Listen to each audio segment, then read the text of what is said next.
Today I want to talk about shape memory alloys and the role they could play in the construction of future generation aircraft. The aviation industry serves 4.5 billion passengers a year and is a huge consumer of fossil fuels and a huge emitter of CO2. It emits 12% of the world's carbon dioxide, and much like GameStop stocks, it is not stopping growing anytime soon. Therefore, we need to find new ways to reduce emissions in the aviation industry, and shape memory alloys could be a solution. Before talking about shape memory alloys' role in aircraft, I must first talk about what they are and why they, much like the North, always remember. Here is martensite and its parent austenite. They are two closely related structures, and martensite forms from austenite when it is cooled. The microscopic processes behind the transformation of these structures is the key to our shape memory effect. Austenite has only one desirable arrangement of atoms. This is very nearly a perfect cubic structure. Martensite, being a bit wild, has many arrangements, and they have a rhomboidal shape. When the metal is cooled from austenite to martensite, its atoms rearrange, and when deformed, the macroscopic shape changes.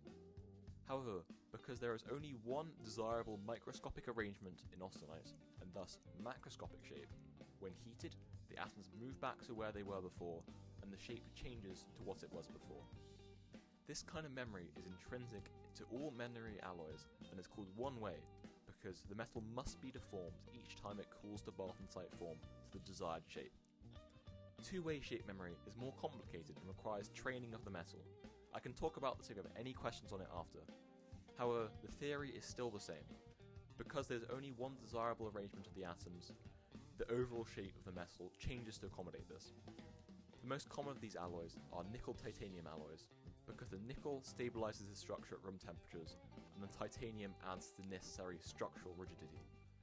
Another interesting fact is that not only do the atoms shift to a rhombus, the cubic structure also changes, from having atoms in the middle of every face to having atoms in the middle of each cube.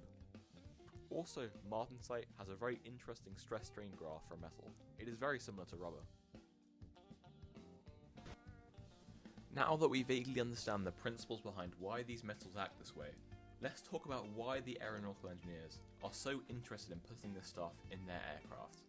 Well, the current research all revolves around how shape memory alloys can be used to manipulate the wing shape without adding too much weight.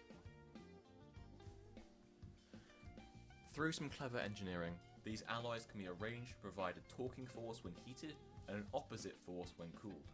This is excellent if you want to make a folding wing that can be put in a civilian aircraft, because the current solutions are far too heavy to ever be implemented into a large wing. But you may ask, why do you want a folding wing? And it's all got to do with the demands on the wing during different flight regimes. At takeoff and landing, you want a lot of lift because your speed is very low, while during cruise, you're producing a lot of lift because of your high speed, and all this quote-unquote extra lift causes drag that you'd rather reduce. This is where an adaptive wing comes in. During low-speed flight, the wing can fold down to give more lift, more stability, and get up to cruising altitude faster. And at higher speed, the wing can fold up to reduce drag, increase efficiency, and reduce costs. But the savings don't stop there, because the wingtips are now almost vertical. This gives the aircraft more yaw control, and the bit that does the yaw controlling right now, i.e. the tail, can be made smaller, further reducing drag. This extra yaw control also really helps at transonic and supersonic speeds, so this kind of device could open the way once again for supersonic commercial flight. The cherry on top, the wings can be retracted on the ground, so existing air bridges don't have to be moved to accommodate larger wing planes. You can already see this happening with the new 777X, which has folding wingtips. If this is the present of research, what does the future hold for memory alloy development? I will briefly touch on hybrid structures. This is where you create a sandwich of memory alloys and flexible materials, such as fiber-reinforced polymers.